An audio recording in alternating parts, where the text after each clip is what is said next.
Saw the whole build-up. Usually, and TNA was bad with this. I mean, any D-list celebrity that had been heard of by 17 people in their immediate family, right? They would bring in and give the moon to try to get some publicity, and it's fed on itself. And then you got Drew Carey and Pete Rose are in the WWE Hall of Fame, okay, I want to be in the Baseball Hall of Fame. Why not? But with Lawler and Kaufman, the reason I love that thing so much is because until they did the movie, pretty much, and revealed that they had been working together, people 25 years later thought that was real.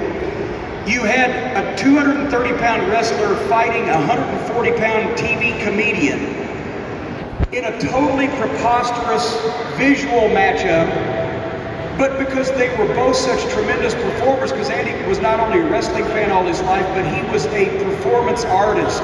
He went all the way with things, and he could make you believe that he was crazy, or he was foreign man, or he was whatever.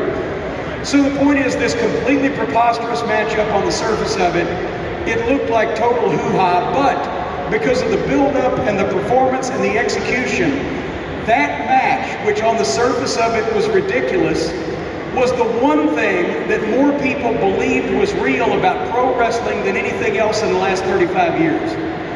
I love that. That was great. I agree. Okay, cool. What's your name and your question for Jim?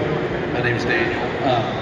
Maybe not necessarily who went off to the most success, but who's your favorite wrestler to discover and bring out to the world?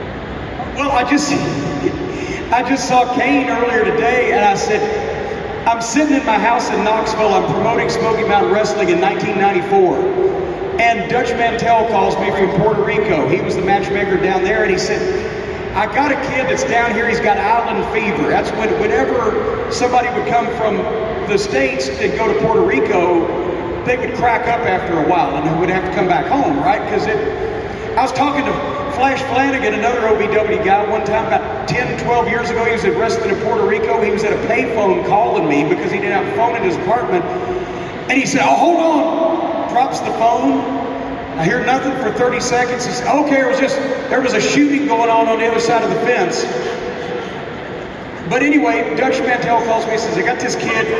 He's huge, he's great, he's green, he's just started, but I think you could get some mileage out of him. His name's Glenn Jacobs. Yeah. Well, okay, Dutch, on your say-so, no worries, right? So I bring him into Knoxville, and he's under a mask, and I call him Unabomb, because they still hadn't caught the Unabomber yet, right? He's still at large. Okay. So this giant 7-foot masked wrestler is Unabomb. 25 years later, he's the mayor of Knoxville, Tennessee. And I said, if somebody had been sitting ringside that first night he's in Knoxville and said to his brother-in-law, hey, Fred, see that big 7-foot guy wearing that hockey mask? In 25 years, he's going to be the mayor of this town. What kind of acid would they have thought that guy was on, right? So that was, but you know, there's a lot of guys, I never discovered anybody, because that's kind of old hat. You don't just walk into Schwab's drugstore and discover Lana Turner in the sweater, right, like the old Hollywood story. But I was able to find guys and give them their first exposure, whether it was on television or just an experience by wrestling full-time on events with qualified talent.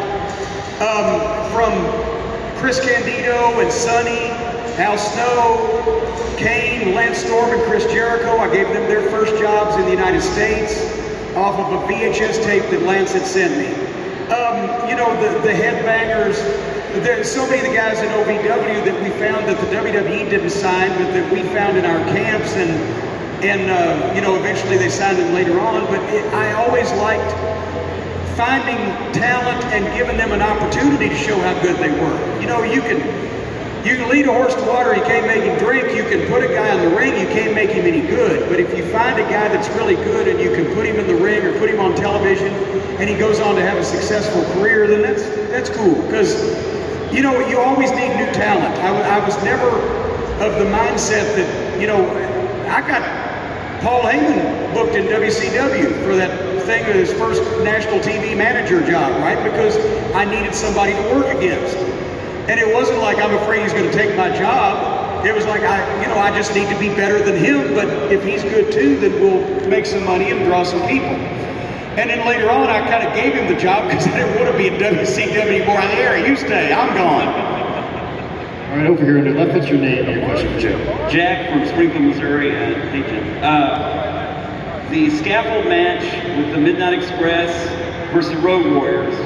You talk about real. You fall off of the scaffold, blow both your knees. Is this correct? Some people said, oh, he broke his leg. Some people said, I blew the ACL and tore about half the cartilage out of this one. So that night, this happens after that match is over. Walk folks through that experience that you had after that match. Well, I've told this story before, but the original thing that Dusty Rhodes wanted us to do was, it was the scaffold match, Road Warriors Midnight Express was the feature match on the biggest event of all time. So of course the Road Warriors have to win, but Dusty said, but kid, since the teams just got beat, if they chase you up there and you take the bump off, basically they would forget that the Midnight Express lost, right? So I'm going to take one for the team. And Dusty's vision was for me to get chased up there and get cornered in the middle and then try to get away underneath. And basically he said, if you're hanging there and down at the bottom is the Midnight Express and Big Bubba Rogers,